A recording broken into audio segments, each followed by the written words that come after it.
আর আজকে আমাদের চিন্তা চেতনা সমস্ত বিষয় দুনিয়া কেন্দ্রিক। আমাদের পড়াশোনার উদ্দেশ্য দুনিয়া, ব্যবসার উদ্দেশ্য দুনিয়া, চাকরির উদ্দেশ্য দুনিয়া, আমাদের সামাজিক কাজগুলোর উদ্দেশ্য দুনিয়া, সব কিছুই দুনিয়া কেন্দ্রিক। আর আমরা সবাই মনে করছি দুনিয়াই দুনিয়া, এরপরে আর কিছু নাই।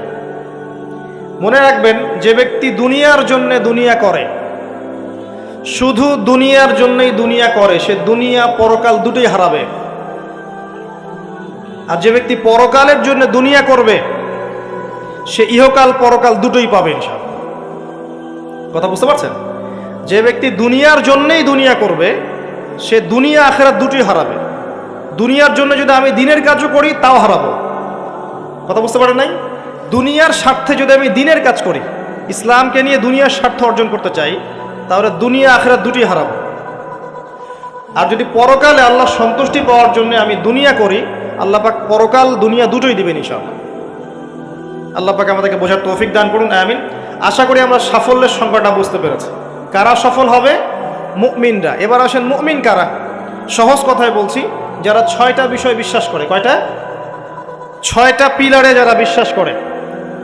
1 নাম্বার, মুহাম্মদ সাল্লাল্লাহু আলাইহি ওয়াসাল্লামকে জিজ্ঞেস করা হয়েছিল না, ইয়া মুহাম্মদ সাল্লাল্লাহু আলাইহি ওয়াসাল্লাম আখবিরনি আনিল ঈমান, আমাকে ঈমান সম্পর্কে বলুন। মনে আছে হাদিসটা?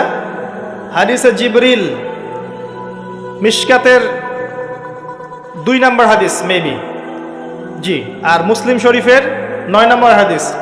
জিবরাইল আলাইহিস সালাম মানুষের বেশ ধরে নবী সাল্লাল্লাহু আলাইহি ওয়াসাল্লামের কাছে এসেছিলেন। তার হাঁটুর সাথে হাঁটু লাগিয়ে বসেছেন, বসে 4টা প্রশ্ন করেছিলেন। ইসলাম কাকে বলে, ঈমান কাকে বলে, ইহসান কাকে বলে, এবং কিয়ামত কবে হবে। নবীজি বলেছিলেন কিয়ামত কবে হবে এই বিষয়ে প্রশ্নকারী উত্তরদাতার জ্ঞান সমান। তখন তিনি আবার প্রশ্ন করেছিলেন, তাহলে আলামত কিছু বলে দিন। এর উপর বিস্তারিত আমার খুতবা আছে, শুনে নেবেন, ইউটিউবে আছে। তো এর মধ্যে একটা প্রশ্ন ছিল, ঈমান কাকে বলে। নবী সাল্লাল্লাহু আলাইহি ওয়াসাল্লাম উত্তর দিয়েছিলেন, আল ঈমান, ঈমান হচ্ছে আন তুমিনা বিল্লাহ, তুমি বিশ্বাস করবে এক আল্লাহর প্রতি। মুখস্থ করে ফেলবেন, এক আল্লাহর প্রতি ঈমান। ওয়া মালাইকাতিহি, তার ফেরেশতা মণ্ডলীর প্রতি 2 নাম্বার। 3 নাম্বার, ওয়া কুতুবিহি, তার আসমানি কিতাব সমূহের প্রতি, সমস্ত আসমানি কিতাব সমূহের প্রতি। 4 নাম্বার, ওয়া রুসুলিহি, তার সমস্ত রাসূলগণের প্রতি বিশ্বাস করবে। 5 নাম্বার, ওয়াল ইয়াউমিল আখির, পরকালের জীবনে বিশ্বাস করবে। 6 নাম্বার, ওয়াল কদরি খায়রিহি ওয়া শাররিহি, তাকদীরের ভালো এবং মন্দের প্রতি বিশ্বাস করবে। এই 6টা পিলারের প্রতি বিশ্বাস করার নাম কি? ঈমান। বলেন তো আমার সাথে। 1 নাম্বার আল্লাহর প্রতি, 2 নাম্বার ফেরেশতা মণ্ডলীর প্রতি, 3 নাম্বার আসমানি কিতাব সমূহের প্রতি, 4 নাম্বার নবী রাসূলগণের প্রতি, 5 নাম্বার পরকালের জীবনের প্রতি, 6 নাম্বার কি? ভাগ্যের ভালো মন্দের প্রতি। এখন মজার ব্যাপার হচ্ছে, এই 6টার কোনোটাই চোখে দেখা যায় না। কথা বুঝতে পারছেন? এই 6টার কোনোটাই আপনি চোখে দেখতে পারবেন না।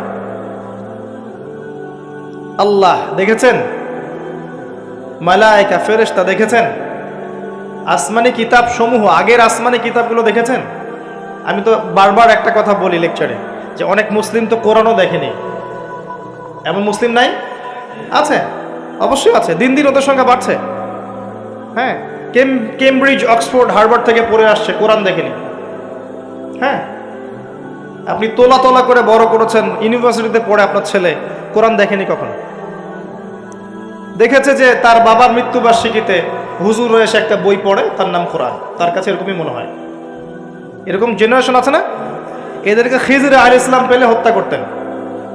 ওই যে ছোট্টবেলায় একটা বাচ্চাকে হত্যা করলেন, মনে আছে? একটা ছোট্ট বাচ্চাকে খিজর আলাইহিস সালাম হত্যা করেছিলেন। নবী সাল্লাল্লাহু আলাইহি ওয়াসাল্লাম বলেছিলেন, কে জন্য হত্যা করলেন? একটা অপরাধ করলেন আপনি। খিজর আলাইহিস সালাম বলেছিলেন, এই বাচ্চা যদি বড় হতো তাহলে বিশাল কাফের হতো এবং নিজে কুফরি করতো, পিতা মাতাকে কাফের বানিয়ে ছাড়তো। এই হলো সেই জেনারেশন যেটাকে আমরা বড় করছি এখন। বিশ্বাস করেন এটাই সেই জেনারেশন। আর সূরা কাহফ কিন্তু শেষ জামানার সূরা। এই সূরা আপনাকে দাজ্জাল থেকে বাঁচাবে। দাজ্জাল আগমনের সময় বিশ্বের কি অবস্থা হবে এটা ওই সূরার মধ্যেই দেয়া আছে। এটাকে আপনাকে বুঝতে হবে গভীরভাবে। যাই হোক, আসেন, আসমানি কিতাব সমূহ আমরা কিন্তু দেখিনি, কোরআন আমরা দেখেছি। নবী রাসূলগণ কোন নবীকে দেখেছেন? এমনকি আমরা কি আমাদের নবীকেও দেখেছি? দেখিনি। ওয়াল ইয়াউমিল আখির, পরকালকে দেখেছেন? পরকালের কিছুই দেখিনি আমরা। দেখেছি? আমরা শুনেছি কবরে আযাব হয়, দেখেছেন কখনো? কবর চাপা দিবে, দেখেছেন? কবরে প্রশ্নোত্তর হবে, দেখেছেন? কবরে যে আমরা দাফন করে দিয়ে আসি, কখনো কি দেখা যায় এগুলো? আমরা কি রূহ বা আত্মাকে দেখেছি? দেখেছি? এরকম পরকালের প্রতিটা স্তর, কিয়ামতের মাঠ, মিজান, পুলসিরাত, জান্নাত, জাহান্নাম, আমলনামা দেখেছি?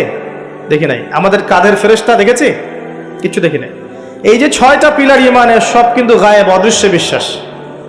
এটাই সেই আয়াতের ব্যাখ্যা। আল্লাহ পাক বলেছেন আলিফ লাম মিম যালিকাল কিতাব লা রাইবা ফিহি হুদাল লিল মুত্তাকিন। এই বইটা মুত্তাকিদের জন্য হেদায়েত, যে বইয়ে কোনো সন্দেহ নাই, যে কিতাবে কোনো সন্দেহ নাই। এই মুত্তাকি কারা? আল্লাযীনা ইউমিনুনা বিল গায়বি, যারা কিনা প্রথমত এই গায়েবের প্রতি ঈমান আনে। এই হলো গায়েবের 6টা পিলার। এখন সবচেয়ে মজার কথা হচ্ছে যে এখনকার শিক্ষা এবং জ্ঞান দর্শন হচ্ছে এমন যে পরীক্ষা নিরীক্ষা, বিজ্ঞান, যুক্তি আর দর্শন দিয়ে কোনো কিছুকে যদি প্রমাণ না করতে পারেন তাহলে তার অস্তিত্ব নেই। এটা আমাদেরকে শিখানো হয়। পশ্চিমারা এটা শিখিয়েছে। পশ্চিমারা এটা শিখিয়েছে যে পরীক্ষা নিরীক্ষা, পর্যবেক্ষণ, যুক্তি, দর্শন, বিজ্ঞান, এগুলো দিয়ে যদি আপনি প্রমাণ করতে না পারেন কোনো কিছুকে, তাহলে এগুলোর কোনো অস্তিত্ব নেই। এজন্যই তারা ইমানের 6 পিলারের কোনোটাতেই বিশ্বাস করে না। কথা কি বুঝতে পারছেন? আল্লাহকে তো আপনি ল্যাবে প্রমাণ করতে পারবেন না, পারবেন? আর আল্লাহ যদি সামনে থাকতেন তাহলে কি ফেরাউনও তাকে সাজদা করতো না? করতো না? তাহলে কি দুনিয়ার জীবনটা কোনো পরীক্ষা হতো? হতো না। যাই হোক, এই যে মালায়েকা, আপনি কি ল্যাবে প্রমাণ করতে পারবেন? পারবেন? পারবেন না। রূহ বা আত্মাকে প্রমাণ করতে পারবেন? স্বপ্নের ব্যাখ্যা দিতে পারবেন? ঘুম, মানুষ যে ঘুমায়, ঘুমের মধ্যে হাসে এবং কাঁদে, আছে না? ঘুমের মধ্যে ভয় পায়, ব্যাখ্যা করতে পারবেন? পারবেন না। এই যে পরকালের জীবনের, কবরের আযাব, জান্নাত, জাহান্নাম, মিজান, পুলসিরাত, একটাকেও কি ব্যাখ্যা করা যাবে? ল্যাবরেটরিতে প্রমাণ করা যাবে? ওদের দর্শন হচ্ছে, এটাকে বলে এপিস্টিমোলজি বা জ্ঞান তত্ত্ব। ওদের জ্ঞান তত্ত্ব হচ্ছে যে যেহেতু এগুলোকে আমরা প্রমাণ করতে পারছি না, অতএব এগুলোর কোনো অস্তিত্ব নাই। চাক্ষুষ যা দেখবো তাই সত্য। এটা ওই যে মূসা আলাইহিস সালামকে বলেছিল তার কওম, লান নুমিনা লাকা হাত্তা নারাল্লাহা জাহরা, আমরা বিশ্বাস করব না তোমার কথা হে মূসা, যতক্ষণ আল্লাহকে হাজির করছো আমাদের সামনে, দেখবো তারপর বিশ্বাস করব। এই জ্ঞান তত্ত্ব দিয়েই সারা বিশ্বের শিক্ষা দর্শন চলছে। এই কারণেই বলি আমি যে শিক্ষার মধ্যে শিরক আছে। কি আছে? শিক্ষা দর্শনের মধ্যে শিরক আছে। কিন্তু এই চিন্তা চেতনা লালন করে কেউ জ্ঞান অর্জন করে, তার এই পুরো জ্ঞান অর্জনটাই বৃথা। এই জ্ঞানের দিয়ে সে দুনিয়া পাবে, পরকাল পাবে না। তো ইমানের 6 পিলার প্রত্যেকটাই কি? গায়েবে বিশ্বাস। এগুলো বিশ্বাস করতে হবে, এটাই দুনিয়ার জীবনের পরীক্ষা। মনে রাখবেন, এগুলোর প্রতিটার পিছনেই বিজ্ঞান আছে, যুক্তি দর্শন আছে, কিন্তু আমাদেরকে সেই ক্যাপাবিলিটি অফ থিঙ্কিং দেয়া হয় নাই।